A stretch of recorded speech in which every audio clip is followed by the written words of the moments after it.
Hey everybody, welcome to the first episode of Black Box Signal, a podcast on the internet about video games, wouldn't you know it. It's Sunday, January 22nd, 2023, and I am joined by my co-host, Brandon Gaston. How you doing, Brandon? And I am all right. How about yourself? not too bad, and I am your host, Chase Johnson. We're going to be here every week. We're just a couple of guys just ranting about video games for no other reason except that we can. Yeah, so what you been up to? How's the weekend going? You do anything crazy? Not too bad. Just re-downloaded the Resident Evil remakes and was playing some of that, trying to prep for some upcoming titles coming out this year. Nice. Yeah, I haven't done really much of anything. Well, we'll get into it in the game section, but I haven't done much except for Dexter's sick, so of course, like he just keeps catching everything that Violet brings home from school, so that's awesome.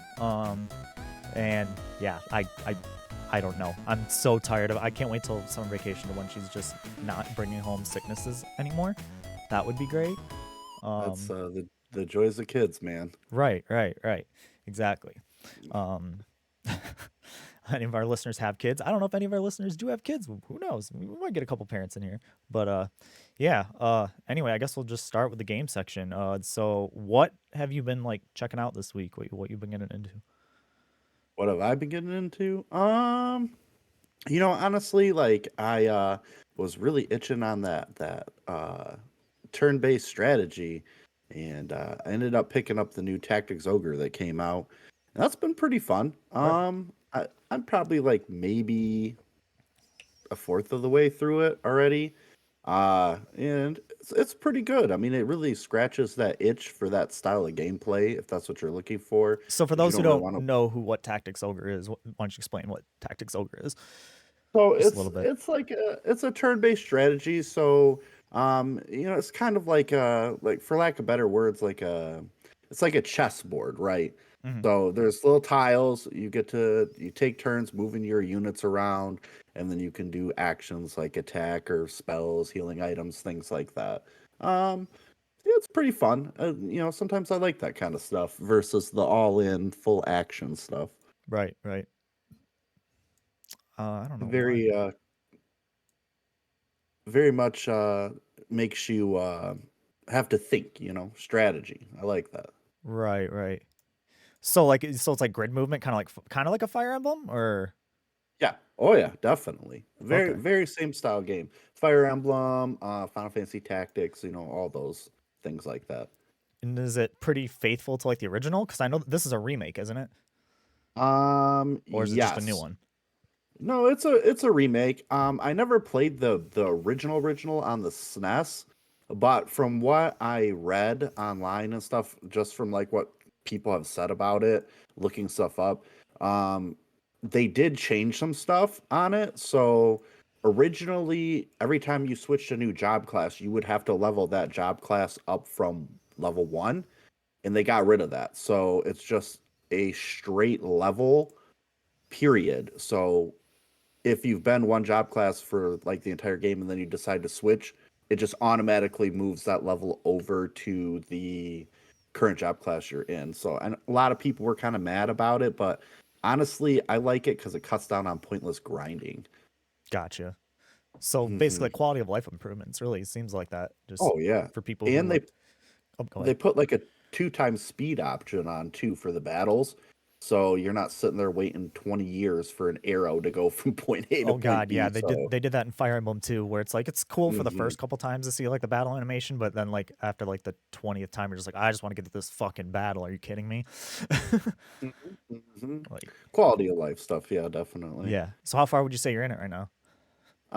I would say probably like, well, I'm on what, chapter 2 out of 5. So probably, a third of the way through, maybe. Okay, nice. Nice. Yeah, I haven't checked. I didn't even play the original Tactics Ogre, so I know not a whole lot about it.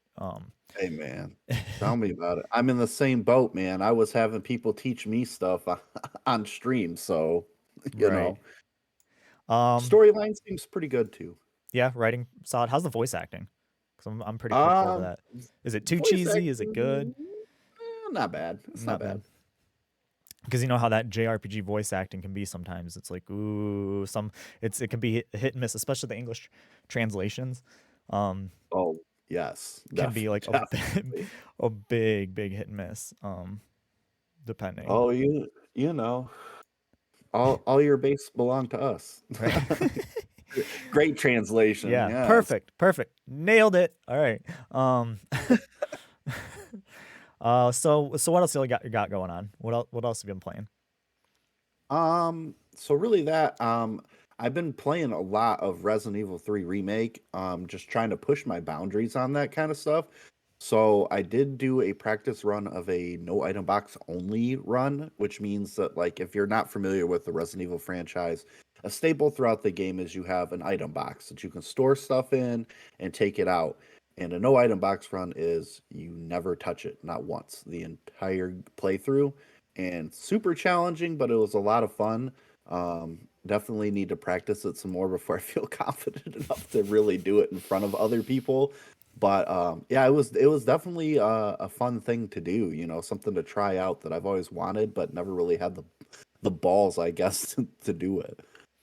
Yeah, I think I remember we were chatting offline, and I remember you saying that you were doing that, and I was like, "Good luck." Like, like Yeah. I was like, "You have way more patience than I do." For My that. one friend was like, "You must be a masochist. You just like punishment." And I was like, "Well, I mean, I love the Souls games, so you already know." Right. Yeah. Yeah. And I didn't even like any of the Souls games until Elden Ring, really. Um, so yeah. So you've been playing that. Anything else you've been playing? Honestly, Pokemon Violet, dude. I've been cracking Yeah. away at that. My son got it for Christmas this year, and he was super hyped about it. And let me tell you what, like this kid, it had to be Violet, not Scarlet. Like, Hmm. I mean, he was very adamant about it being Violet, not Scarlet, because he liked what is it? Is it Miraidon in that one, and then it's Koraidon in Scarlet, and he was like, that guy's dumb looking or what, something like that. And I was like, all right, kid, just slow your roll. Like it's the same thing, but I get it, it's a different skin. So I've been playing that. That's a lot of fun actually too. In my opinion, I'm with a lot of people in the camp. Probably the best Pokemon game that's come out ever. It's good. I mean, is it buggy? I Yes. was just There about is to some. ask. I was like, how did they? Because I got it for Violet for Christmas, obviously. But uh, we haven't started it yet, and I was gonna ask, have they patched any of the bugs yet? Has it gotten better at least? Like, So, I mean, it's not terribly bad, but there are some instances where like one of your mons will be like just randomly just like this, like floating in the air, and clearly they shouldn't be. So it's more humorous than anything. And honestly, that's where I really notice the big bugs at, or like when you battle stuff, like it's strange. Like sometimes the camera takes like a weird angle, and like you can rotate the camera in the battle, but sometimes that doesn't even help, and you're just like, all right, whatever. Like right? I guess we're playing like this. Yep. I guess this is what we're doing today. Uh-huh. Yep. But it's been fun.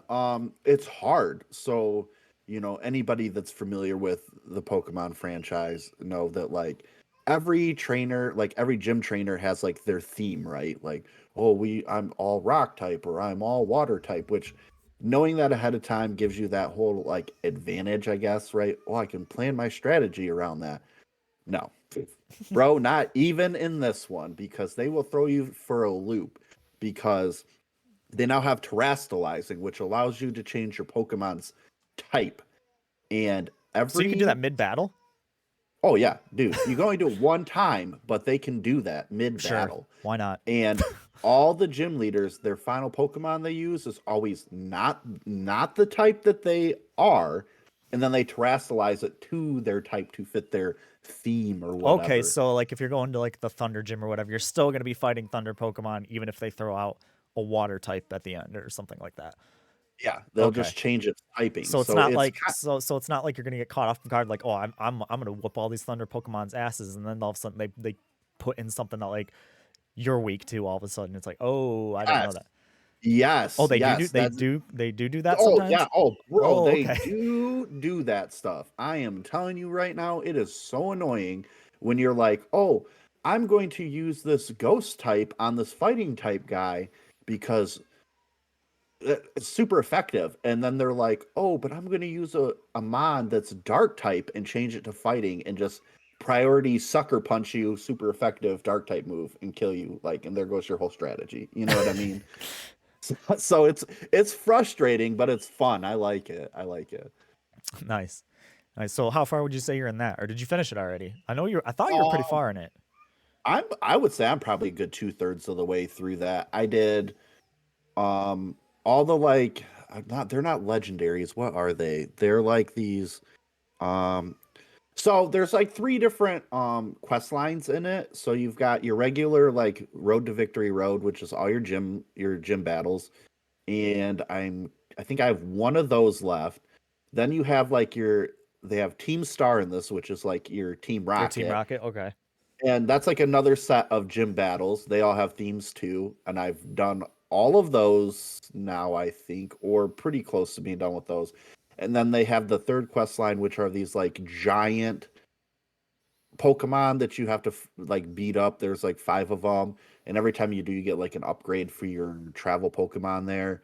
And I know for a fact I did all those, so I've still got like a good chunk left because even after you finish all that stuff, then you get to I guess you get to go down into this giant crater thing or whatever. So I've still got a pretty good chunk of it left, but I've been enjoying it. It's fun. It's fun playing it with the kids. They get super hyped on that stuff. So Yeah, that's what I was looking forward to because like this is like Violet's first like big girl game because she mostly has played like iPad games up to this point.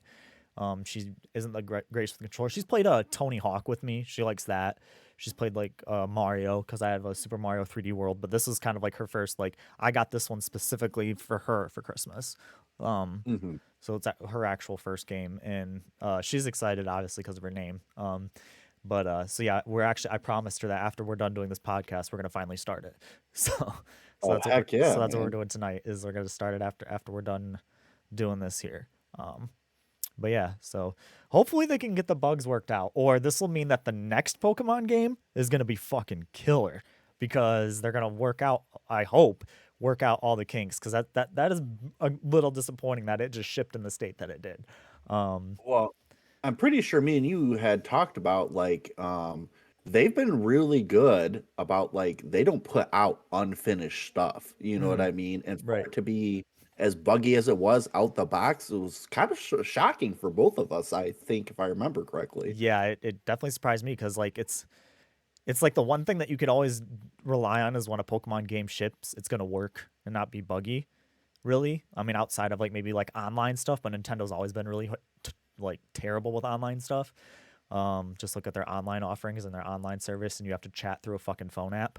Um, but so that doesn't surprise me. But the fact that like even not online, it just was like the frame rate was really dodgy. I think the age of the Switch also because like let's face it, it's not that powerful Oh, in yeah, comparison to like it's aging out for sure. yeah, like it shipped underpowered when it first came out. Like it was less powerful than a PS4 when it came out. So that's it could be showing its age, but yeah, it's just surprising that like this is your Nintendo and this is Pokemon. Like how did you sent people in to help fix Smash Brothers? Why couldn't you send people in to help fix like Pokemon? So it's funny you say that. That's one thing I did forget to remember to really mention about it, but you brought it up is the frame rate dropping is bro, something awful in that game. Like every time I would bring my Gyarados out, like my son would just go, "Yeah, how's that 5 frames a second on that Gyarados?" And I'm like, "Bro, stop talking shit to me. Like you're 9, dude." The fact that your 9-year-old could be like, "Oof, these frames though." Uh, Like oh man, he knows, bro. It's noticeable. Like not even like a negligent, like oh, like there's some frame drops.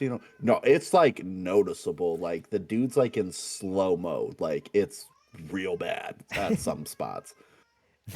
wow. Well, hopefully, like I said, they'll patch it or pray to God we get like the next Pokemon game is like really good. That would be sweet. Mm-hmm. And for people that Mm-hmm. keep seeing me looking down, I'm producing this thing. It's my first time. I don't know what the fuck I'm doing, so I'm just making sure everything looks good. But anyway, I'm listening to Brandon. Don't worry before you start shitting on me. He's not even listening to him.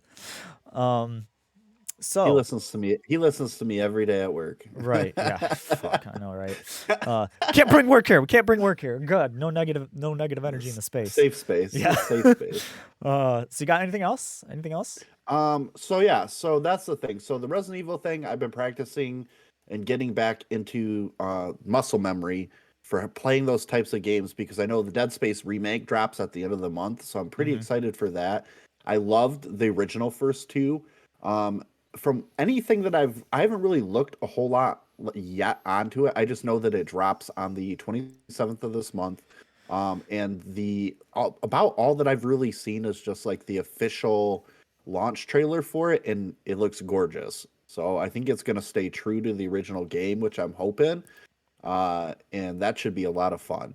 And hopefully, I'm not. So me and me and you both have talked about this. I'm not a big like trophy hunter slash achievement hunter type person. I mean, I have one Yeah, platinum fuck no. trophy ever, and that's it. That is literally in Ghost of Tsushima, my one of my all time favorite games. I loved it so much that I ended up getting a platinum on accident, just from because I didn't want to stop playing it. But I'm hoping to see that they keep the trophy in there for the game for people that haven't played the original. There is a trophy or slash achievement. I just say trophy all the time because I play PlayStation mostly. Um, you have to beat the entire game using the very first weapon you get in the game, which is the plasma cutter. You are not allowed to use any other weapon in the game, and it's challenging, but it's not that challenging, I don't think. And it's fun. I like stuff like that where it like kind of pushes the boundaries of the game, I guess, in a sense, right? Because typically in most games, right, your first weapon you get or whatever is like dog shit. Let's be honest. It's usually not very powerful, but like thankfully in that game you can upgrade that stuff later on. So I mean, once you get that baby maxed out, it's not bad. It's not bad. Right. You Right. know, so looking forward to that. And I know Silent Hill 2 remake, everything I try to find on that game, they are keeping that sucker under wraps pretty Yeah, I was gonna hard, say and it's that was just recently announced not too long ago, so I don't frustrating. expect anything anytime soon. At least I don't. I mean, I could be totally wrong at that. That's a shot in the dark. But uh, maybe winter we'll hear something. Maybe by the Game Awards, like, because that's usually Hopefully, when they announce anything again. Maybe we'll get something then. But yeah, I hopefully. Yeah, no release date to be announced. I did watch some trailers for it, so it looks pretty good. I know on a couple of the streams I watch, they're dogging on Bloober House being the ones Blooper producing team. it, or Bloober Team, Yep. excuse me. So I know they're kind of there's people dogging on that, but I'm kind of excited for it. Now I was reading some I was reading a little bit. So IGN did an interview um, with the producer. I'm probably going to slaughter his name, Okamoto. Um, Terrible. Yes, I'm not the greatest pronouncer when it comes to Japanese names. It's all good, man. Um, but from reading that, like it was actually pretty interesting. So he was talking about how like they want to push more bounds of like sourcing their stuff out more to like um kind of like indie producers, I guess, and things Hmm. like that to do more Yeah, of we got their that Silent in Hill projects. a little bit of a news story later on. I'll bring that up. But yeah, he Yeah, wants to. we'll touch on that. But Yeah, so yeah, definitely. yeah, he I definitely. thought that was kind of Oh, go ahead. interesting. Keep talking over you, but but yeah, No, you're fine. definitely. That's what I heard too. Is that this isn't going to be the only Silent Hill thing that we get? It's not just going to be this. It seems like we're going to get more, at least from what the news story says. Which is cool for Silent Hill fans. So, and then here's the other thing too. So, that he like in the interview they were like asking like why they decided to go with two over one, and I thought that was kind of a really interesting question too, right? Because typically you would want to start at the beginning and move Right. forward. um I don't remember exactly what he said oh, you know what it was? A, a bunch of people, I guess. So basically, he said that they decided the first step was deciding like what their brand was going to be, right? So in my opinion, and I'm sure probably other people think this, like a lot of people look at Silent Hill as like a Resident Evil clone, essentially, right? Like, oh, same, in that survival horror genre. And so the producer basically was like, and the first step we had to decide what our identity is. And he said we want to be a, psychological horror, which I like that. I think that's a fitting way to look at it, right? Silent Hill is not really an RE clone, right? There's no zombies, no none of that stuff. I mean, yes, in the beginning, tank controls and stuff. I mean, that was pretty standard for that style of game, but Silent Hill to me, yeah, was always way more psychological, man. It's terrifying. I always found it way scarier as a kid growing up than Resident Evil ever was, in my opinion. Like, I remember playing Silent Hill 1. We were what, middle school age, maybe, I think, when that Yeah, game came out. definitely. And I remember playing that in my room by myself on the weekend with all the lights off and just being terrified. And for anybody that's ever played some PS1, let's be honest, them graphics are not the greatest. Like, Polygonal nightmare. Like, oh, good lord, blocky, boxy, just. But you know what? So like he talks about that in the interview, right? Like how a lot of the original game, right, was left to the player's interpretation, right? They viewed some of the stuff that wasn't necessarily transcribed in the game in their own mind. They part of it was like your imagination, that made some of the stuff super scary. So yeah, it'll be interesting to see what they do with it when it drops and stuff. I did see some clips of like the combat, not a whole lot of it, but it looks interesting. So we'll see where they go with that.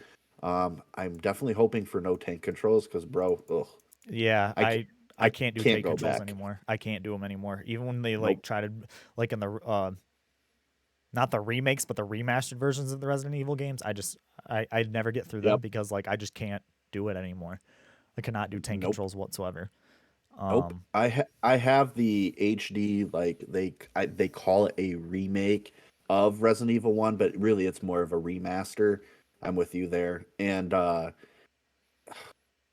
I've never beaten it. Like I don't even think I've gotten halfway through it cuz those tank controls are just like I look back on it, I'm like, how did we ever ever right. play with that? Like, oh my lord. Like to me, right, everybody was like RE4, like, oh, they strayed away and changed their no tank controls, but it's like, bro, like to me, like that is the standard now.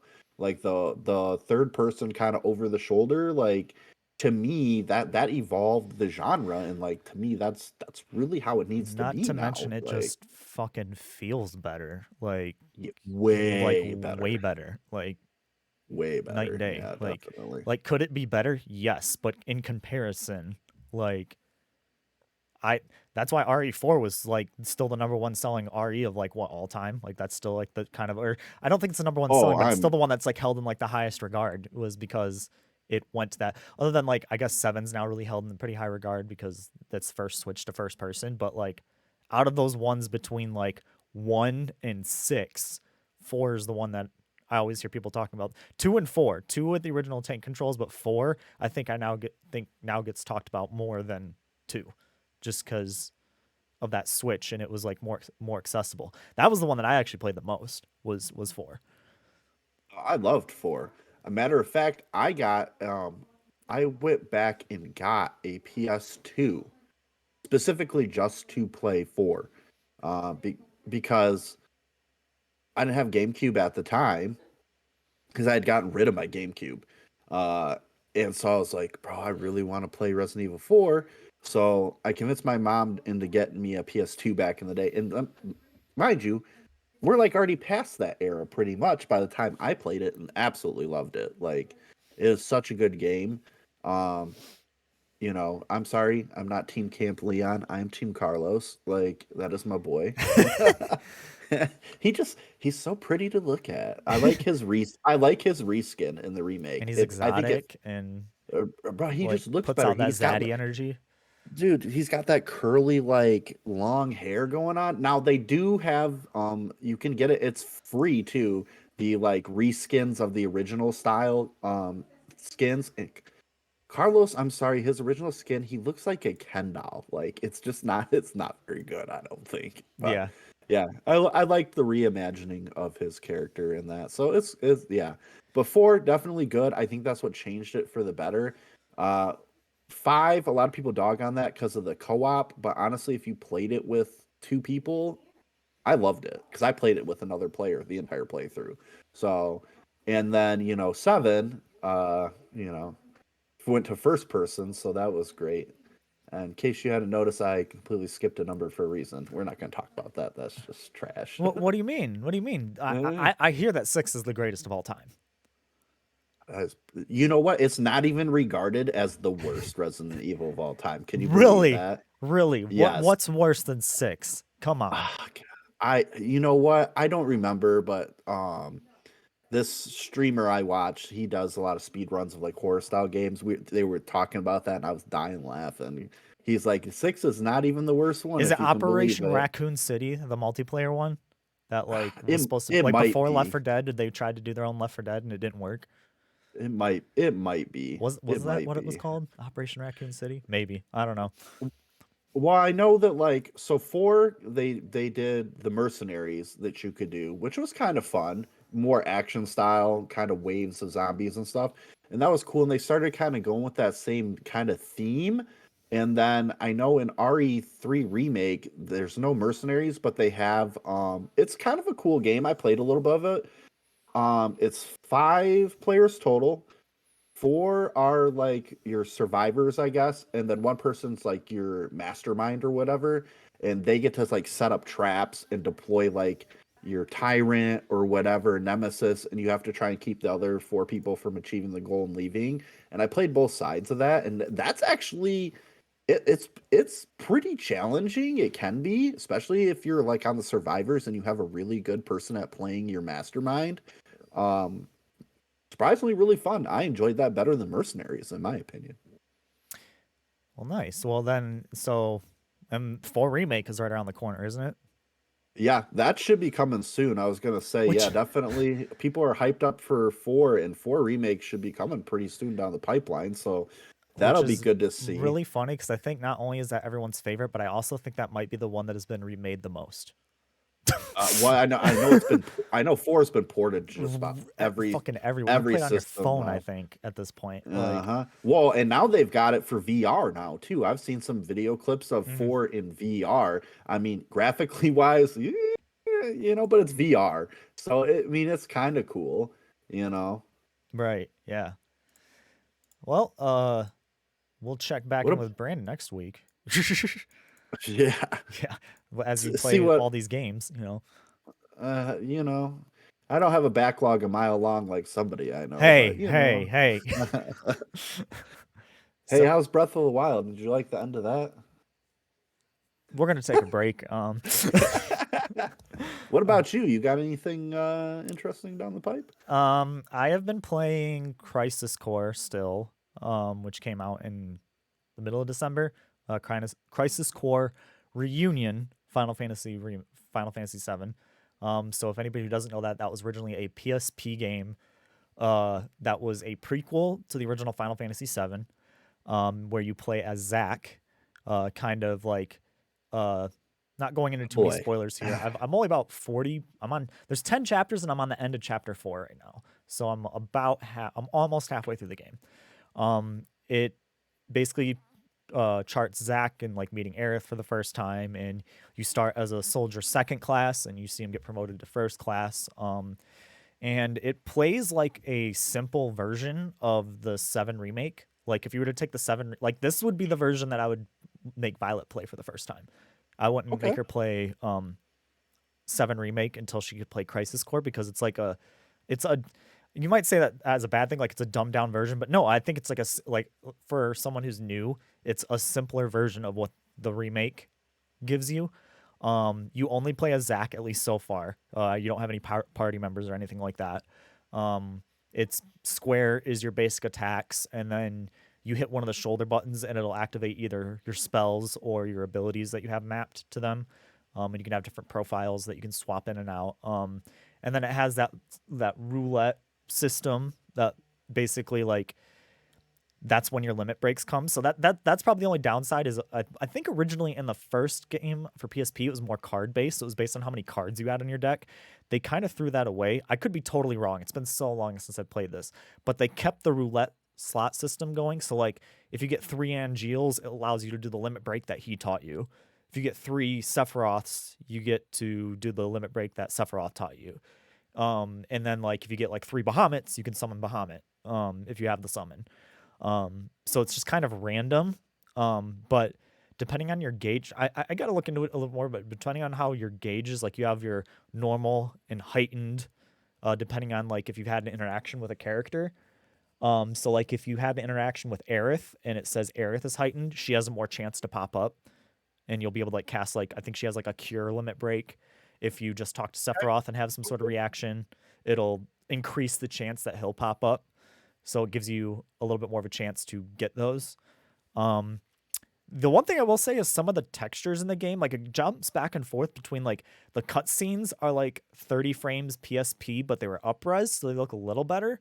And then like, or the actual cinematics, I should say. And then like the cutscenes, like some of the textures are like, you could tell it's a fucking PSP game that was remastered. Like, oof, like Angeal's forehead and nose like looks kind of like flat in some spots, like to where, oh, it just like everybody else looks fine, and then like you get to his face and I'm like, ooh, whoa, what happened here? Like you can definitely tell that like they didn't completely go overboard with it, but overall I'm enjoying it so far. The story's pretty good.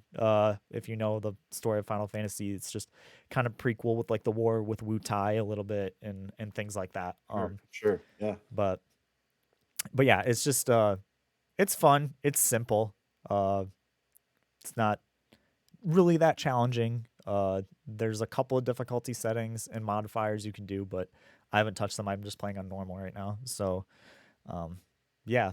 And then what I've been playing recently, I'm not very far in this. Not very That's far. what I've been waiting to hear about. Only in chapter 2. But... I'm only in chapter 2, so it's like just out of the tutorial basically. But I've been playing Fire Emblem Engage. I just picked that up, and I'm just gonna come out and say it right now. If you're looking for like a story that's as good as Three Houses, you're not gonna find it here. Like the Three Houses had so much more like that political intrigue and the jockeying back and forth. This is literally like, I think the best way I heard it described was from Ren at Waypoint is it's a Saturday morning cartoon. Like if Three Houses was more Full Metal Alchemist, this is more Yu-Gi-Oh! TV show. like it is super, like the theme song is worse because it's like super over the top Saturday morning cartoon. It's good, but like the theme song in Three Houses was a fucking banger, and the theme song in this one is like literally like it could be a Power Rangers theme or like a Dragon Ball Super theme. The story is like you're this like, and the story is so much like more like anime worse, like for kids. It's like you're this guy known as the Divine, or girl depending on who you pick, known as the Divine Dragon. And you fell asleep for 1,000 years after this great war and woke up and of course don't have any of your memories. Typical. Oh, sure. And you are basically like, there was this big dragon known as the Fell Dragon that you and the other 6 kingdoms around you that happened to have all the heroes from the previous Fire Emblem games in it. So like that can summon like, so basically you can, like a mechanic in the game is you can summon heroes from heroes past. So like the first one I got was Marth. So I have Marth right now. Okay. I was gonna say, yeah, because I remember seeing Marth in some of the clips. So I was wondering how that was fit. They literally brought in fucking summons into Fire Emblem. So like your guy has like, and you're going around and like your kingdom is the center kingdom, is the kingdom of divine dragons, and there's 6 other kingdoms, which they kind of mention what they are, but I haven't gotten too much into them yet to know like what their tropes are. But they have the other 6 rings. So you have 6 of the rings, and each one of them has 1. So the premise is you're going to go around because the Fell Dragon is reawakening, that you're going to go and collect all the rings, and you're going to get like I've seen, like right now I have Marth, but I've seen like Roy's in it, Ike is in it. Um, I think at some point you get Byleth from Three Houses because there's literally one called the Ring of the Teacher. So that just tells me right there that that's got to be your boy Byleth or girl if he plays a girl. So um, yeah, just doing a quick Google search here. Yeah, I see that here. Emblem Ring Summons, what it's called, and yeah. I do see from the Game Boy Advance version that I had the chick with the green hair there. Yep. That Mhm. I can't think of her name now off the top of my head, but I see that it looks like she's probably a summon in it. So that's freaking cool. I can't wait to see her Yeah. high res. Well, I don't know if I'd say high res, but a non Game Boy, like a more detailed Will be version of her. 1080p at least. Like if you yeah, Yeah, 720p in handheld, 1080p and docked. So it'll be sweet to see her because I loved her. Like I thought she was such a cool character yeah. in that one. And like I said, I know Roy's in it and a few others. But yeah, the mechanic of the game is you're gonna go around like getting these rings. And the one thing that I heard that I didn't like about this game, no shipping. You can't get people to date in these games, which is kind of upsetting. I want to make the cute boys and girls date. Like, let me do that. You don't have to date me. You don't have to date my player character, but let me like ship. Like that was like my favorite thing about Three Houses was like recruiting people and getting them to like each other, and like then they're better in battle, and they just took that out. But Man, no more notice me senpai. I hear no, you. it's just let me kiss all the pretty boys and pretty girls. Let me kiss them all. Like,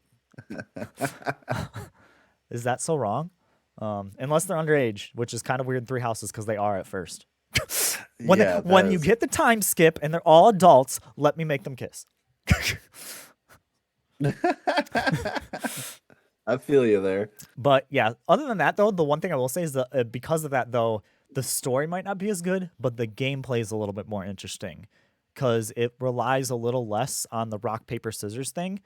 And I don't remember if this was in the other Fire Emblem games, but when you do one of the rock paper scissors mechanics, axes can beat, I think it's axes can beat pole arms can beat swords, and swords can, or something like that. Um, Oh, I believe it's swords beat axes, axes beat lances, lances beat swords. okay, yeah. I'm fairly So certain. when you do that, it actually breaks their stance to where they can't counterattack you. And I don't, Oh, yeah. So like if you, oh, okay. so you can use that to your advantage because you know how sometimes they always hit you with a hit back if you Hmm. go to attack them. If you do that, it nulls that. Like you don't get that. There's a character that she can actually use herself as a shield. So like if you're sitting next to them and you attack, and then they go to attack you, she can jump in the way and take the hit. Oh, And big she's the shield healer class. Gardner. Let's go. Yeah, yeah. That so I found that really cool. And then on top of that, you just got your typical, your other Fire Emblem stuff. Like, you got your mages, your archers. You got your grid based movement. Yeah, and the environmental things are still there. Like if you're in a tower, what that they brought in, or if you're in the bushes, you get like a bonus. Um, to where they Dodge can't. and like I think fortress every turn it heals you or something like Right, that. Yeah, right. cool. And then they have these things on the field too that fill your engage meter, which is the thing that allows you to summon the the other Okay. characters. Hmm. So you could step on those and it charges it. And when you engage, it's good for 3 turns. So you have that summon out for 3 turns instead of just using it once and then Okay, you're that's you're done. So interesting. you can actually use that to your advantage to, okay, I could pop it here and take out this guy, and the boss. Or, you don't just have to like use it, and it gives you like a better dodge bonus. So like if you're like hurting, you can pop that and hopefully they won't hit you as easily, and things like that. So that's been cool. So I think Fire Emblem's kind of on this trajectory that like every other one, it's like Awakening for the DS had a really good story. The gameplay was just typical. Fates didn't have the best story, but the gameplay was really good. Three Houses went back to the story being good and the gameplay just being typical. And this one, it seems like it's more like Fates, to where like the story is a little less interesting, Saturday morning cartoon, like I said, but it's got more interesting gameplay. So I would love for them to be one where they would just marry the two, but I guess the Three Houses characters are going to be part of a DLC. Like you'll be able to summon like the 3 house leaders, Okay. Edelgard, Claude, and Frederick. I can't remember what was that. What was the Blue Lions guy's name? Oh shit. Claude was Golden Deer. Edelgard was Black Eagles, and I can't remember. I Was it? remember Edelgard because that was Yeah, my now it's jam. Golden Deer for life, baby. But Black Eagles all day. What was that? Was it the Blue Lions? I yeah, gotta look Blue this up. Lions house leader. I got it. Dimitri. Dimitri? I thought that was his vassal. Okay, well maybe not. Maybe. Was it Dimitri? No, yeah. Naturally, the leader of their house is the heir to the throne, Dimitri Alexandre Okay. Blade. Okay, so yeah. So I mean, yeah, naturally because this is like just about like fighting a dragon that's threatening the world, it's a lot less political so far, which is kind of what I like about Fire Emblem. I like the whole political kingdoms warring with each other, but I can see where, you know, some people get turned off by it. They're tired of human beings being the villain all the time, like in reality. But um but yeah, so I'm probably gonna stream that this weekend, and I'll post it on the Black Box YouTube channel. I'll stream it from my account, but I'll post the VOD on the Black Box channel. So I'll probably play Yeah. that probably Saturday on stream.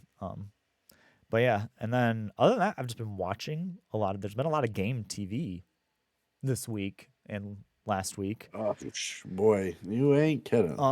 I watched the Nier Automata anime. The first 3 episodes, which I don't have a whole lot to say about that, except that it's pretty decent so far. It sticks pretty true to like the first episode is literally that prologue sequence when you're fighting the Goliath Okay, and yeah, 9S, yeah. like to a T. Like you could literally probably just skip that episode if you've seen that. And then 2 kind of starts to interweave parts of A and B. Like you see those picture book stories that 9S narrates. Those are in there, and you get to see a little bit more about the machines disconnecting themselves from the network, or some of them. Excuse me. Listen here, we gotta take a step back. You're talking about skip that episode, bro. I mean, I want to be hurt and I'm watch just them touch the black boxes together, right? Hurt me good, daddy. You know yeah, what I'm saying? right. Like, Yeah, I loved it. And then so you get like the first half of the second episode is kind of like learning a little bit more about the machines. Kind of going to minor spoilers here, but trying to be very vague. And then it kind of skips to 9S and 2B landing for the first time and get into the resistance camp. They swap out a character that is in the stage play okay, so there's 2 characters that are in the stage play together. One of them you don't see in the game, one of them you do. They swapped them. interesting. So there is a character that is missing right now. I don't know if she'll pop up later, and a character that's kind of in her place. And then the 3rd episode actually did a nod. They actually confirmed something. Spoilers for the 3rd episode. They did a flashback of the desert machines and where they got all their ideas from, and they literally flash back to Nier Replicant, that the desert people from Nier Replicant, that like the wedding quest line and all that stuff, which you haven't played Replicant yet, but they literally confirmed that that's where they got that from. So that I wasn't ready for that, because that was an emotional quest line in Nier Replicant, and I was like, my body's not ready for this pain. But yeah, other than that, it's been pretty spot on so far. There's nothing too big to report. The theme song's a banger, because anime always have great theme songs. And yeah, it's good so far. There's nothing it's not really deviating too much from the story. They do these funny things at the end of each episode where they're like, do you know like in Jujutsu Kaisen where they do like the Juju scroll things at the end of each episode? Yeah. So they kind of do that with Nier, where it's 9S and 2B as puppets. Like they do a puppet show, and they're explaining the false endings that you can get, like the ones where like you eat the fish and you die, or you accidentally activate your black box and you die. And then they do the little like reverse scroll that they do in the game, where it does the blah, blah, blah, blah, like when you get a bad ending or whatever. They do that in there, and it's always usually like 9S or 2B blowing herself up, and 9S going, "Wait, 2B, don't!" and then they blow up. Nice. So it's a little cheeky fun, but yeah. Other than that, I mean, it's pretty much the same. It's on Crunchyroll right now, and it's subbed, not dubbed. So I've just been sucking it up. My dyslexic self has been sucking it up. Don't be a baby, man. Yeah, real men watch sub. Hey now, None of that toxic masculinity here. Jesus Christ. Um, so yeah, and then we both watched The Last of Us. Oh, bro, yes. I know you were planning on watching that. I was not planning on watching that, and then I my mom was randomly like watching it the other day, and I was like, "What are you watching?" She's like, "I don't know, The Last of Us or something like that." She goes, "It's pretty good so far," and I was like, "You know that's based off of a video game, right?" And she was like, "No." So I did end up watching it. Yeah. Yeah, I actually watched it with Shauna late last night because I also wanted to get her perspective on it as someone who doesn't really play games. For those of you who don't know, Shauna's my wife, and so I watched it with her, and she's really intrigued right now. And as much as I really didn't like The Last of Us Part Two, I mean, everybody was kind of already going like, let's be real, it's already been overhyped to fucking death. Um, so my expectations were a little lower. I have a knee jerk reaction when something gets overhyped. It just kind of be like, okay. But I mean, the first game had amazing writing, so it doesn't surprise me that the first episode, which is the very beginning of the game, I mean, I have really no complaints. It seems pretty good so far. Pedro Now, Pascal, the acting's pretty good. I mean, what did you think of correct it? correct me if I'm wrong. Now, I was trying to explain some stuff to my mom. So same thing. I kind of talked to her about it because for the same thing, the reason with you as Shauna is my mom doesn't play video games, obviously. So she seemed like she really enjoyed it. But correct me if I'm wrong. I can't remember because it's been a long time since I played the first Last of Us. Do they give? Do you get backstory like Joel's backstory like before the events in the game happen? I can't remember You do because you play at night when he comes home from work. That's where the game starts. okay, You, okay, you because did that first, right? I couldn't remember if they did his backstory in the game or not because you get that in the first episode, which I like. It kind of leads up to where, you know what I mean, Mhm. everything is. So I like that. And on the same reason with you, I was kind of going in kind of cringing a little bit because it's like, oh, Pedro Pascal, blah blah blah. You know what I mean? Overhyping it just because of Pedro Pascal, which I like him generally as an actor, but like, you You know know what how I the internet mean? is. Like, but yeah, for real, like, yeah. But yeah, I thought it was pretty decent. I mean, it's one episode, so it's like I was telling you the other day, like after I watched it, like it's one episode, so it's to me it's too early to tell. I think by probably episode 3, I'll have a pretty good idea on whether or not I think it's going to be something that I'm going to want to continue watching. But right now, like I've got some pretty good hopes for it. I feel like the actor slash actresses choices have been pretty solid so far. I think the writing's pretty good.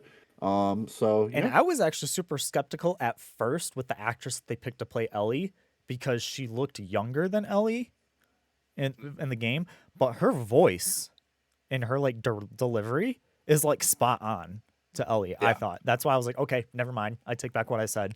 Like she may not like quote unquote look like Ellie, which I don't fucking care if she looks exactly like Ellie. It was just something that I noticed when they first cast her. But then once like her delivery for her lines, like when she told Joe like fucking asshole, like doing that delivery, like I was like, oh, I literally hear Ellie right now. Like she's delivering it exactly how. I can't remember her name now. Isn't it Ashley something that plays Ellie that does the voice? Anyway, they they nailed the delivery, I think. So I don't know. I'm excited to see where it goes. I did say hear that in well, we'll get to that in the news section. But yeah, I definitely think they're going to be making more of this. So My one thing I'm really curious about is because I know obviously they're taking some liberties and changing some things, obviously because they want to. I hate using the term realism because obviously it's made up. I mean, but like even made up stuff has like its aspect of what I would consider to be realism, right? mhm. Like, but like we didn't really get to see a whole lot of the clickers yet. Spoilers, minor spoilers. If you've played the games before, you know that they're not. They call them clickers. So apparently that's Um, coming in episode 2. So that should be coming tonight in tonight's So episode. waiting to see how they go with that. Because some of those those clickers in the game were like friggin' gnarly, dude. So Yeah. like I'm kind of excited to see if we see them progress in a sense, for lack of better words. I want to tiptoe around it because I don't want to spoil anything for anybody, Right. but Yeah. you know what I mean? Like, so yeah, it'll be interesting. Yeah. And I guess there. I remember when we were originally talking that they kind of removed the spore aspect. I guess that's not completely removed. They're talking about like alluding to that in season two. Which spoiler alert, there's gonna be a season two, um, which we'll get to in the news Well, section. But I mean, and that's kind of I would say a minor spoiler because I mean, if you watch the show or whatever, you'll see like, I mean, there's a big news broadcast where they kind of talk about, um, which I was explaining to my mom, is a real thing in our world right now. There is a like, it's a fungus that attaches to insects and bores into their brain and uses their body like a puppet. And they talk about that like in the news broadcast mhm, in the beginning of the show, which kind of alludes to where all this stuff in the that's happening comes from. So yeah. yeah, and yeah, so but we'll have to see more. Like I said, episode two drops tonight. I think at like 9 o'clock, and then uh next weekend will be episode three when we do our next episode right before that. So we'll have to see. I'm curious to see the clickers because that was like one of the best things in those games as far as like creeping me the Terrifying. fuck out was the clickers. Absolutely terrifying. Like they That can't sound that like that that sound they made that like yeah. like oh god, yeah. Oof. I'm Anytime you having walked in the room and PTSD you right heard now. that click, it was like, get the fuck down, hide, Yeah. don't make that much noise, sneak, crawl, whatever you got to do. Uh-huh. Yep, Uh-huh. yep. But I mean, despite what I think about, Last of Us Part 2, I have decent hopes for this. It already seems like it's better than Walking Dead, so that's a plus. Um, and Look, it's man, that show is hit or miss for that was me good for about a anyways. season and a half. I'm Um, not gonna talk I don't want to talk about it. if wounds I could hate show. I hate when people bring up that show. Oh, and then also, this is the creators that did Chernobyl, which I haven't watched Chernobyl yet. I've been meaning to watch Chernobyl, so it's in good hands from what I hear. So we'll have to see. Anyway, I guess next we can. Do you need to take a break or anything, or? No, I think I'm pretty good right now, but I know that like when I was talking about Silent Hill 2 earlier, now that we're talking about movies, I didn't really bring it up then, but I know that I did read that they are producing a new Silent Hill movie. So that'll be I'm hopeful, but I'm not hopeful, right? Because like the first movie, I thought in the realm of looking at it as a movie based off of a video game. Okay, keep in mind this movie based off a video game. I thought it was pretty decent. I mean, all video game movies are really not good, let's be honest. But if you're looking in the realm of just video game movies, I would put rate it in the higher aspect of it. I thought it was good. Hey, Um, Sonic was good. oh, This is the dude, first one. Sonic's phenomenal. Mm-hmm. I love those movies. Um, but I'm hoping my boy Sean Bean comes back because I thought his character was great. He did a great performance in the original, and so while technically this would be the third movie, they are calling it the sequel movie because they did do, and it was not really hyped up. I watched it one day when I was homesick from work a few years back. I remember I was texting you. I saw it randomly like on Netflix. They had made a second Silent Hill movie. Just do yourself a favor. Don't even watch it. Just skip right over it. I mean, it's not good. It's dumpster fire is probably not even a good, like I wouldn't even go that far. It's more of a snooze fest in my opinion. It's yeah, I don't know. It suffers from the same aspect of the Silent Hill franchise and games wise suffers from where it steers too far away from the originals and it's just kind of way out there on its own, right? Like Silent Hill 1 and 2, I feel like even though they're not really connected, they are considered two separate area like things. They're more closely in the same realm versus like I don't know, like Homecoming or Downpour, you know what I mean? Mm, Like they're just way out there in the realm of I don't know, weird. And that's kind of how it felt with that movie. It was just kind of way too out there and I was just like, nah. right. Just so do yourself a favor. So whenever that comes out, if it does come out and I watch it, I'll for sure we'll talk about that for sure. Okay. Well, I guess we can get into the news section. So every week, since this is our first episode, I'll let you guys know that every week after we talk about what we've been doing, we're gonna kind of go through like the news stories that happen throughout the week. You might have heard a lot of these already if you keep up with this stuff, but we just kind of compile everything as I hear about it through the week, and then we just kind of bring it up and talk about it. So the first thing we'll do is we will bring up the Ubisoft news. Ubisoft delays Skull and Bones again, which was supposed to be coming out soon. Which, if you don't know what that is a kind of like a Assassin's Creed Black Flag, the ship battle parts in that. It's a game just focusing on all of that. That's been delayed again, which I think has been delayed to the end of Q1 next year. So that gives them until I want to say like March of next year, or maybe it's the beginning of Q2. I can't remember where this was from. Video Games Chronicle, and you're a gamer. Let me see if I could pull it up here. And they also canceled 3 other games, other unannounced games. Okay, so it looks like according to Kotaku, they are delaying it by a few months.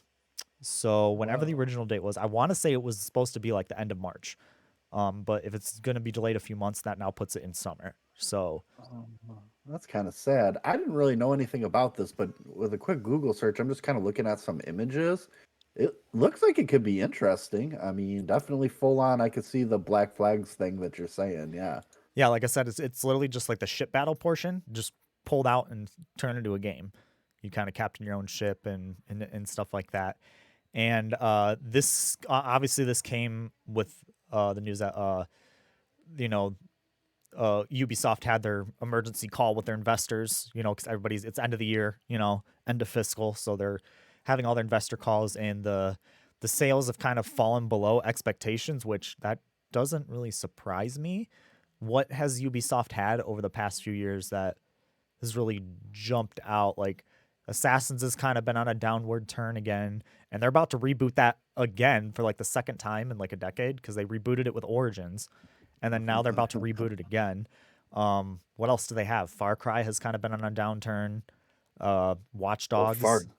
I mean, Far Cry has been a turd for a while, in my opinion. yeah, I would I'm say the last sorry. decent one was like maybe 4. 3 was even better than 4, but I would say the last. Uh, at least, hey, for you being the hypercritical guy versus me, you're giving them a little bit more praise than I would give them. I mean, turd sandwich is where that went after the first Far Cry, in my opinion, Yeah. and that is a hill. That is a hill I am willing to die on. I'm sorry, I don't care.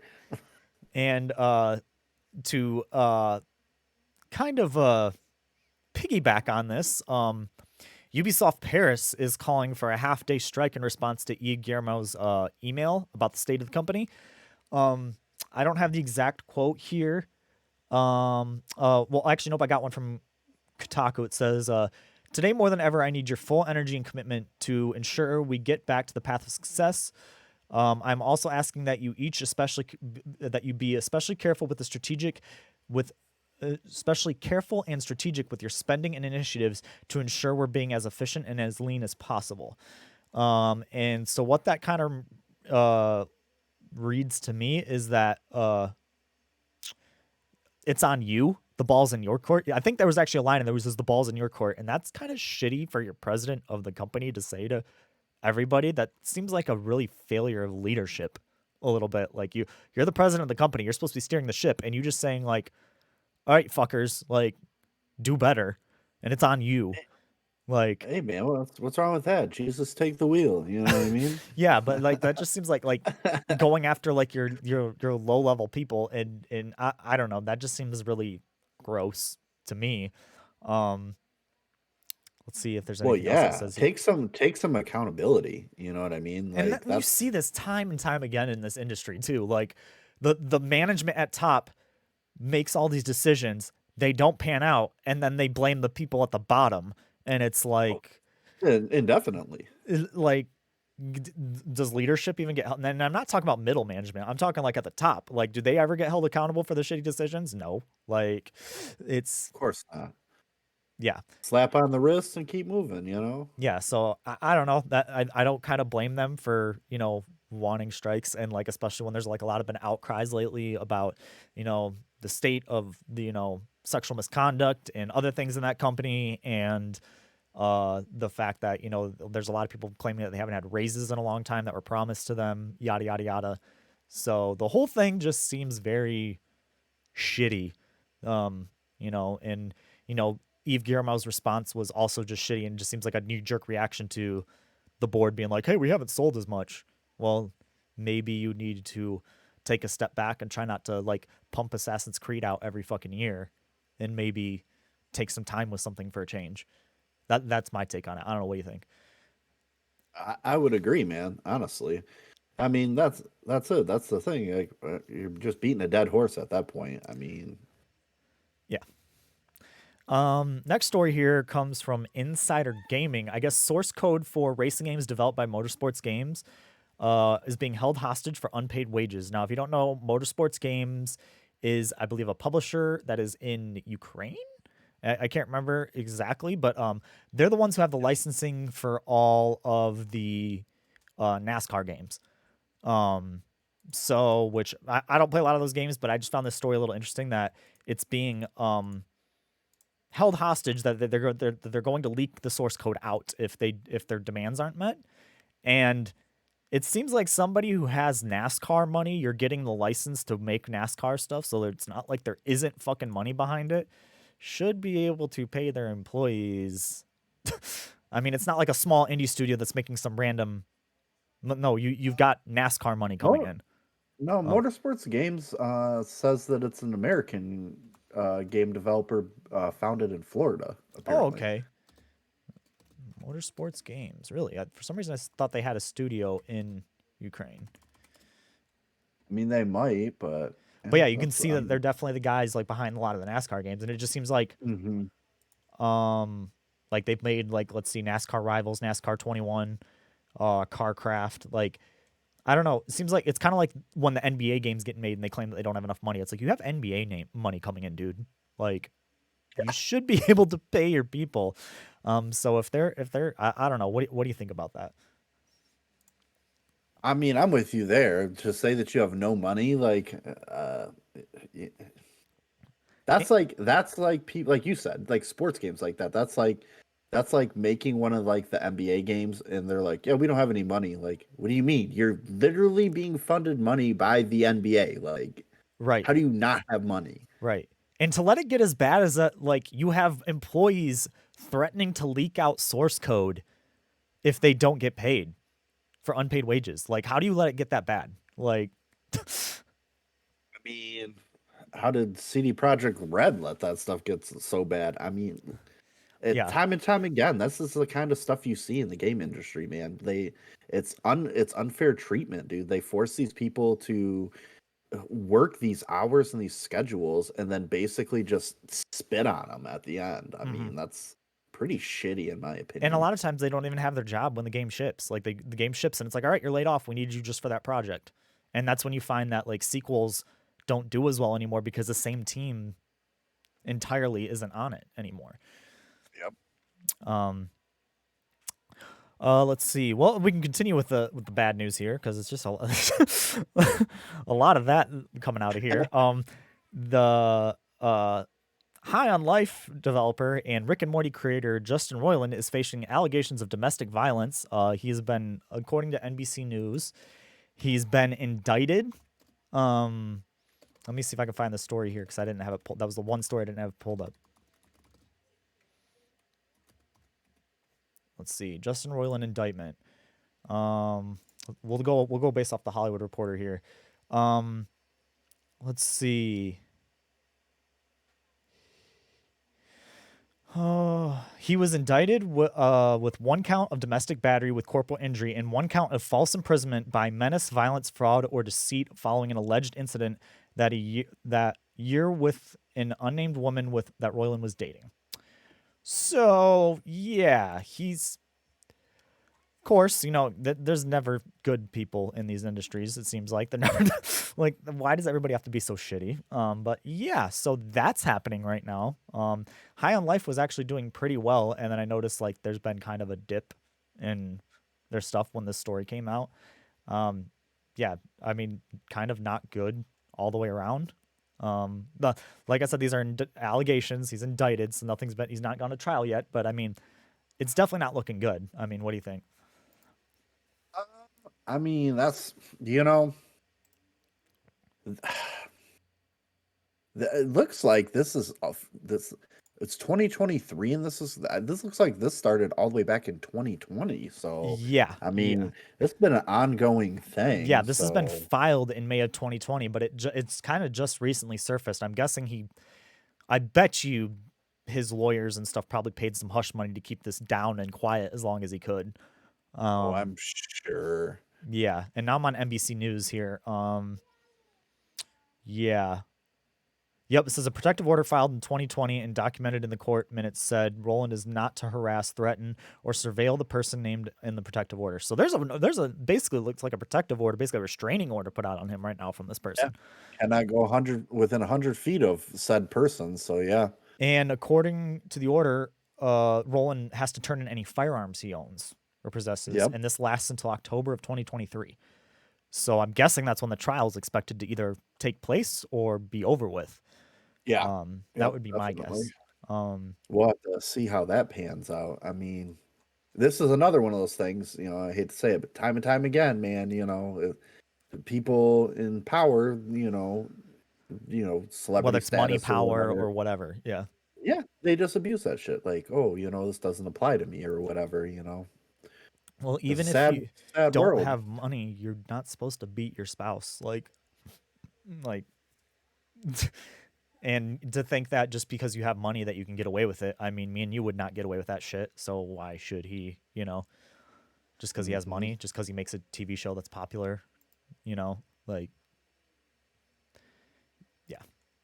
Yeah, we'll definitely have to keep an eye on it and see what goes on with that. Because I Yeah. mean, it could just be a simple false accusation. I mean, I'm not gonna completely throw him underneath the bus because that stuff does happen. There are people that accuse celebrities or famous people because they want the clout or whatever, and Don't think you this is the case know. here though, because they like have actual police reports and everything.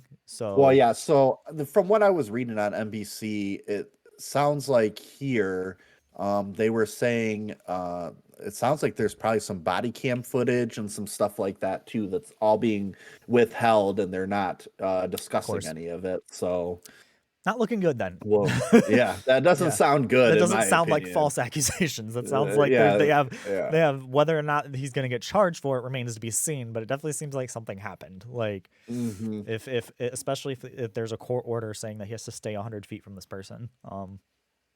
Seems like at least they're taking it pretty seriously. So, Yeah.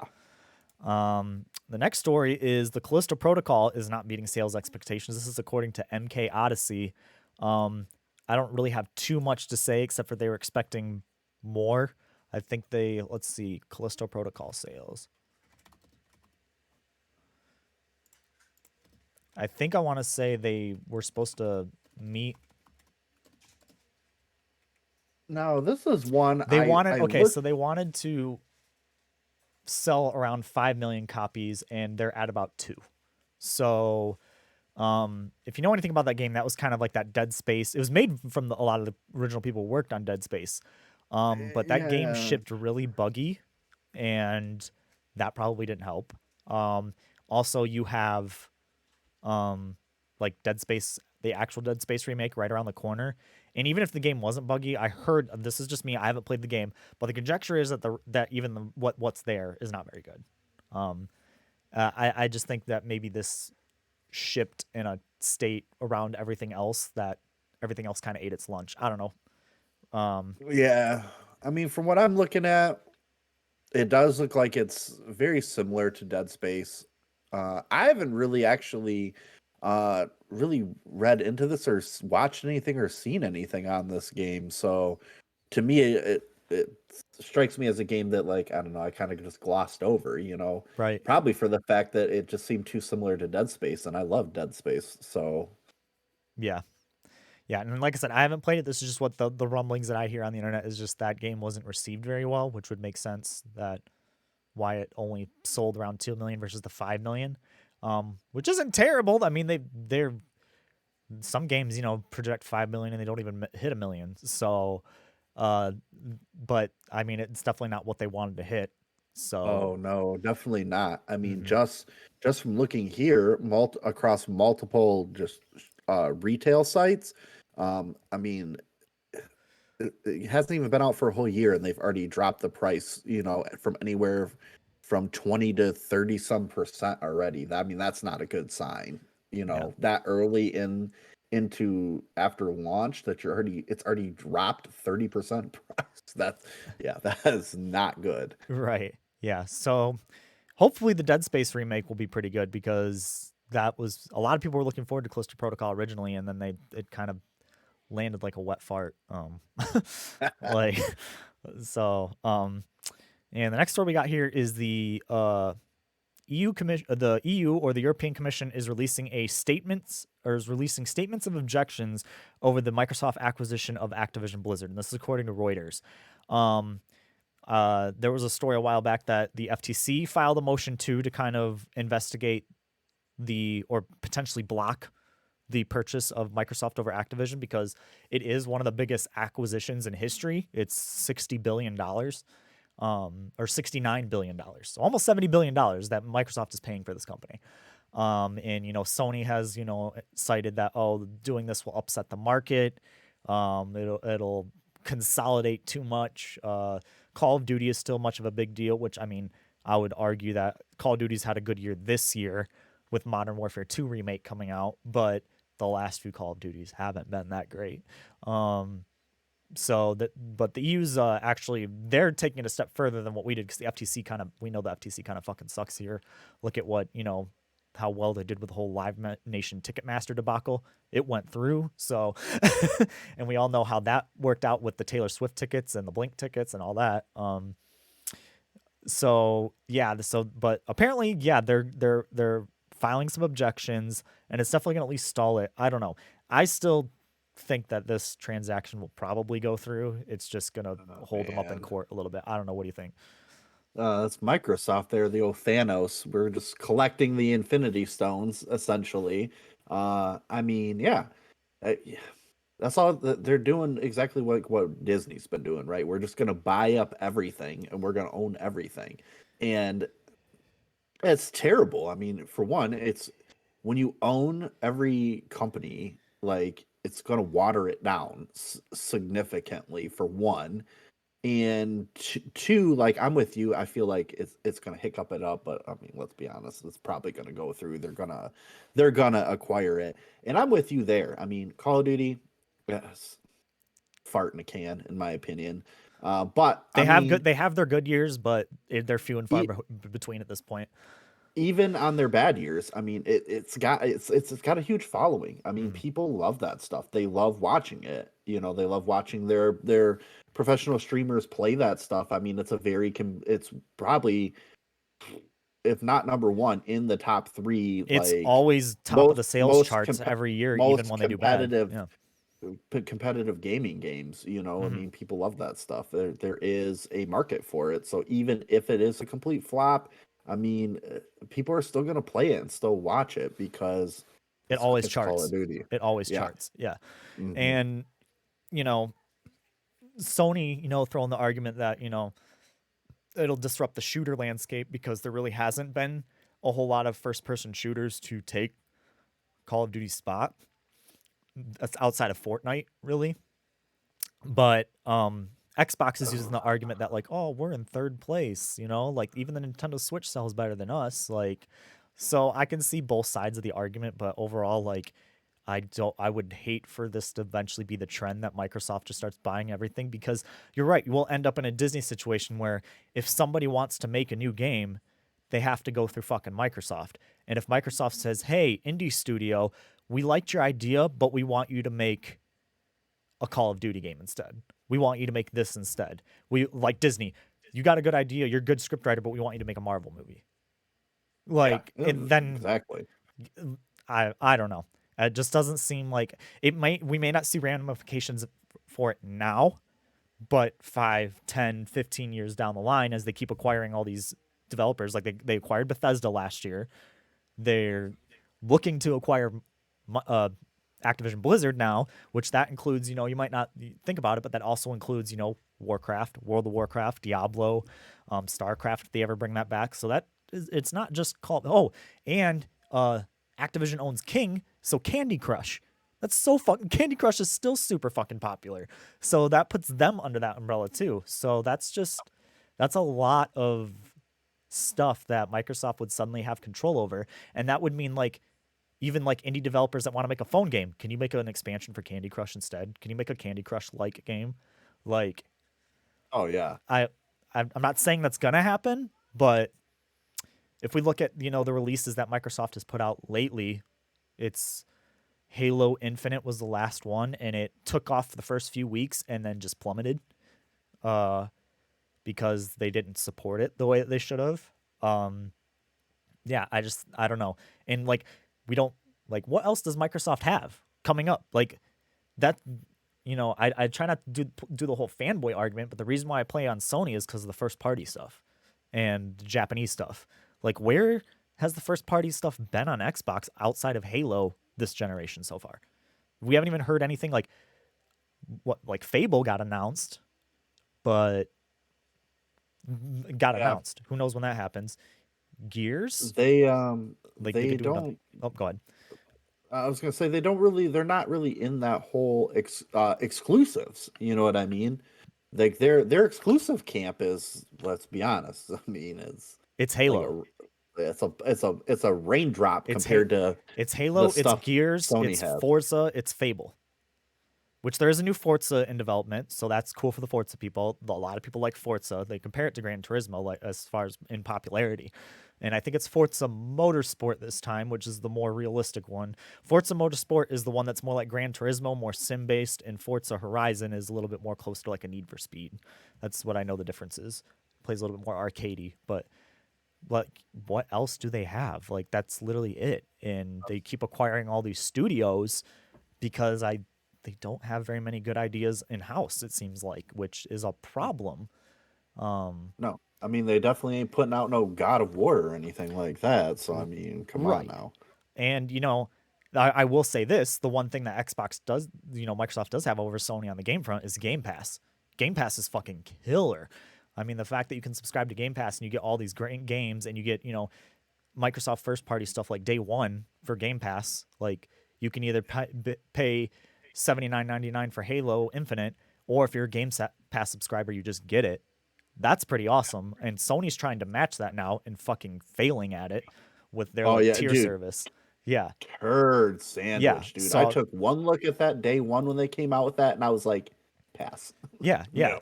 Yeah, and Sony hasn't updated it since. So I'm not trying to sit here and say that Xbox doesn't do anything good. No, that business model is killer. Like in my opinion, if somebody came to me and said, "Give me the most bang for my buck. What console should I buy right now?" I'd probably steer them towards Xbox because I'd be like, "Get an Xbox and get Game Pass. Go, like it's a My Netflix of games." son's got one of those digital Xboxes, and he just went and downloaded Monster Hunter Rise because he was like, "Yeah, it's on Game Pass," so I just downloaded it so I could play it, and I Yeah, was and like, yeah, it's a subscription fee, but it's like what $130 for the entire year. "Yeah," So and his mom pays for that, like yeah, that's his or that's monthly his fee, but console from there, and yeah, like, yeah, like I'm with you there. I mean, that's strictly from a business model, and I'm not a great numbers guy, but business model wise, that's killer. You're slam dunk. killing it. Yeah, and the fact that they have things like Bethesda and and possibly Microsoft coming into the fold, that's going to mean like the next Fallout is going to be day one Game Pass, is going to the next Elder Scrolls day one on Game Pass, things like that. So that's awesome, and if Sony could match that, that would be great, especially for me who tends to like Sony stuff. I'm a JRPG guy, so and a lot of the JRPGs come more to Sony Yep. because though the Xbox does well in the United States and Europe, Sony is still kind of does it better in Japan. Like they don't even barely know what an Xbox is in Japan and in Asia. So, although in Japan you could argue that pretty much the Switch is the number one seller because they play mostly phone games and mobile games. But still, like Xbox has yet to penetrate that market, and I just feel like we've so far this generation and even the last gen with the Xbox One generation, they had like hardly any exclusives, and I don't know. It feels like we should be getting a new Gears of War announcement That just seems like a slam dunk. At least announce something that will get people excited. But I don't know. With Sony still being in first place and even Nintendo selling a little bit better than the Xbox Series X, like you said, I feel like this transaction is probably going to go through. Um, Piggybacking on that, it's really interesting when a company that is spending $69 billion on another company is also Boy. eliminating 10,000 positions in the coming months. This is according to Jason Schreier and The Verge, that seems kind of fucking ridiculous. And this includes positions at both Bethesda and 343. And if you don't know what 343 is, 343 is the studio that now does Halo. They're the people who left Bungie to keep Halo going. So, like, I don't understand that. Like, especially when you don't have the game output that you have. Like, Halo Infinite, yes, didn't do as well, but at the same time, I doubt, the artists and stuff that you're getting rid of that are doing low level positions had anything to do with it selling bad. It was probably, positions up at the top once again. But yeah, I Marketing and all that stuff too. I mean, yeah. and like I said, Poor just timing. like don't say you're gonna spend $69 billion on Activision Blizzard and then turn around and you're gonna eliminate 10,000 positions in the coming months. Yeah. We're gonna spend almost $70 billion, but then turn around and go, hold up, I can't pay you. I can't afford to pay you. Go Right. work somewhere else. Like, Yeah. And it's like people that could have had jobs there for years, people who could have relocated for jobs. And they're mm-hmm. just like, well, sorry, out on your luck. Yeah. Yeah. That just seems incredibly fucked up. um, A and little bit more than that. Yeah. It's pretty yeah. twisted. And, on top of, hear about the toxic workplace stuff at Activision Blizzard that has been plaguing them like all year long and the year before. The year before. And then, Yeah. yeah. Like you're absorbing a company that Shoo-wee. is known for not doing good stuff. And then you're going around and not doing the same shit. Like, it's just not Yeah. good. Yeah. I don't know. 10,000 positions. Like, and it's not just in their games division, it's the whole company. But Mhm. again, like, I mean, you're buying Activision. You're buying Activision, and I don't know how that And makes then no sense. they'll immediately turn around and lay off another 10,000 jobs from the new company that they acquire. I mean, Yeah, I would not be surprised not at to all. hear that. Not at all. Yeah. Um. So I didn't have the source for this one. But apparently images for the Battle Pass for Rocksteady's Suicide game leaked out. I guess people were kind of angry that there was going to be a Battle Pass at all. That was the rumbling I saw on Twitter. They said that it's going to be all cosmetic, but I mean, I don't know. I'm not really interested in a Suicide Squad game, even though Rocksteady is the one behind it, which did all the Batman games. I only really liked the first one of those games, so I felt like they kind of had diminishing returns as they went on. But I don't know. I don't really Which care one too do much you? about this game. Arkham Asylum, I felt like was the Uh, best. okay, I was gonna say yeah. Ar- You know what? I did play that, and I thoroughly enjoyed that. I Arkham liked Asylum's that great. game a lot. Arkham City was okay. Arkham I Origins don't know if I wasn't played that. them because they outsourced it to another studio, and then Arkham Knight, I did not like Arkham Knight at all. Um, Hmm. so I don't know. I don't really give a fuck about the Suicide Squad. Like I really don't. Oh I'm no, superheroed out on both Marvel and DC. So, but I don't know. What do you think? I mean, as somebody who's I'm. played I those mean, games, I'm in your camp. I'm kind of superheroed out myself, honestly. apparently it's going to be a co-op game, kind of like in the vein of like a Marvel Ultimate Alliance. Like you're going to be able to Okay, play it. So but probably won't be as good as Ultimate Alliance. Because let's be honest, no, that that game game was. rips. At I least the first love two. that game. Heard 3 was kind of meh, but yeah, Ultimate Alliance is Yeah. good. I mean, as far as battle pass stuff goes, I mean, dude, that's becoming the new formula for everything. Everything's got a battle pass, Hmm. and I get it. I mean, business model wise, it's great. People love that stuff. I mean, me personally, I'm a sucker for that stuff. I love my cosmetic shit. Like it literally does nothing for the game other than changes the way your character looks or whatever. But I'm all about that stuff. I like to look cool. Like, Right. I mean, I on the Resident Evil remakes, they have different skins and stuff that you can get for your characters. Does it really do anything for the gameplay? No, but it's cool because like I'm playing through the game again on my second, third, fourth time, and it's like, oh, I'll just change up the way I look. You know what I mean? Like me personally, I enjoy that stuff. Is it a cheap cash grab? 110%. Let's be Yeah. honest. I mean, the original Overwatch, I used to spend every payday. I used to spend $20 on loot crates every other week Yeah. because I want to look cool. I'm sorry. Well, and if you look at the It's argument too, that like video games have kind of until recently, we had the recent $10 price hike from $59.99 to $69.99 for some of these games. But up until that point, games were the same price during the Xbox 360 generation and PS3 generation. They're the same price. So that's a way for the companies to make money while still charging the same price for a game as the technology advances. yep. But at the same time, a company like Rocksteady probably has the fucking money. I think WB is the one that publishes it, if I'm not mistaken. So they have WB money. But I mean, who knows? I mean, they gotta make their money. Um, I don't really care either way. And at least it's just cosmetic. Like if it was like stuff Pay to to play. I pay to hate play, that. yeah, that's Absolutely that's hate the that. worst part. Yeah, yeah. And I Or don't know. excuse me, pay to win. I mean, Yeah, excuse pay me, to win. Zach. Yeah, That's what I'm yeah. looking for. That sucks. That always sucks. Um, Next story here, which is kind of tying into the Silent Hill. Silent Hill producer says he wants more Silent Hill projects from indie studios. We kind of cited that a little bit earlier from IGN Japan.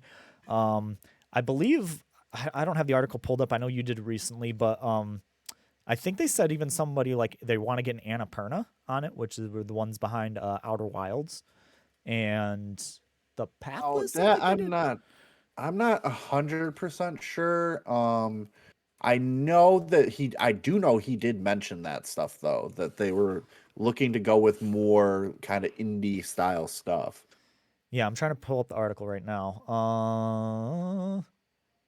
Akira Yamaoka, I think is his name. Is that who they did the interview with? Yep, Um, here it is. Let me see here. Excuse us while we scroll down here. We do no editing in this podcast. What you see is what you get. um, Okay, maybe not. Maybe this isn't the actual so interview. Bloober Team Let's is see. amazingly talented. So that's their mention when they're talking about Bloober Team. Um, I could have sworn I saw something that they were talking about getting someone like an Annapurna. The point is, he wants more projects than just the Silent Hill 2 remake and just the movie. So we can definitely expect more Silent Hill stuff.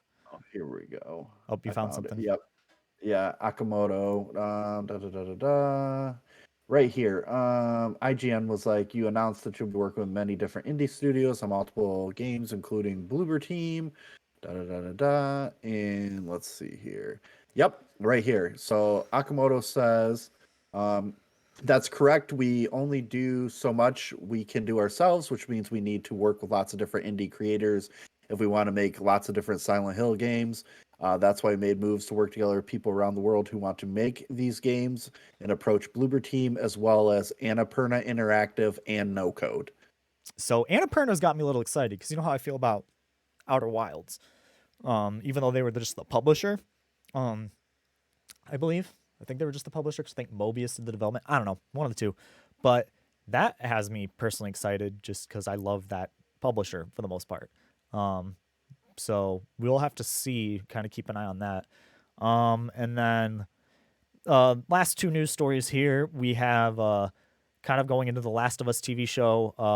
Got 4.7 million viewers the first night that it aired, which I think, according to HBO, is the second highest uh, number of viewers they had in history. The only one that did more was House of Dragon, that did like around 9 million. So I mean, wouldn't you say? I mean, you can jump in if you want, but I would say it's safe to say that we're probably going to get more of this show, more than just one season, if it did those kind of numbers. Probably. But I mean, Who knows? You never know. There's lots of shows that I've watched where they've gotten lots of views like that, and I thought were really good, and then the people turn around and shit can them. So I mean, Yeah, I mean, hard to say. look at that last season of Game of Thrones. I mean, Look at House of the Dragon. It got a lot of views, and I watched a good chunk of it. But I mean, ultimately, at the end of the day, I didn't think it's that great, really, to be honest with you. Like, I'll get some hate on that. Flame me all you want. Like, but I didn't really think it was that great, to be honest with you. Damien Targaryen's the best part of that whole show, and that's only because of the actor, really. I mean, yeah, the rest of the show is kind of, so we'll even see if that even gets a second season. yeah, and so I mean, yeah, I would definitely see we're gonna at least see a second season. If it's doing that well, we'll have to see how the show keeps doing. Um, and go from there. Um, and then the last story here is Xbox and Bethesda is going to be having an event. It looks like, from what I see, it looks like it's going to be January 25th. So in a couple of days, they're going to be having like a showcase.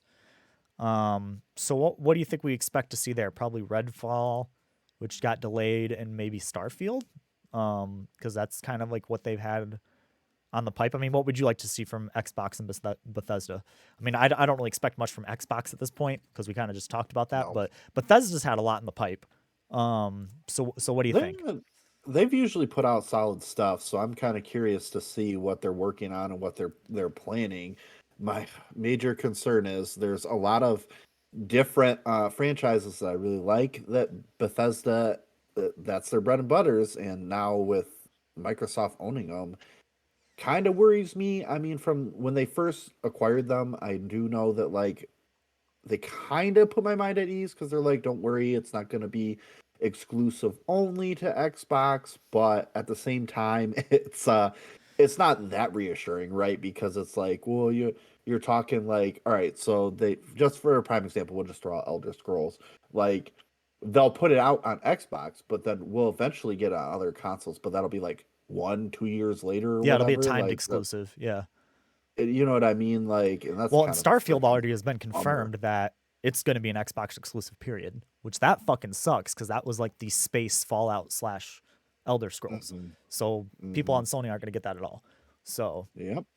I So I actually, mean, yep, go ahead. that that may help them out though, because like we were just saying, like they're not really putting out anything, so them having that as an exclusive, I mean, it could help boost them up. But I mean, it does suck for people like us that were really looking forward to probably playing that, and now nothing.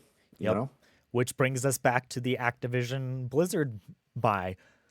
That could easily, even though Microsoft has promised like 10 more years of Call of Duty to PlayStation if this buy goes through, okay, but then what happens when that 10 years is up? Like, Yeah.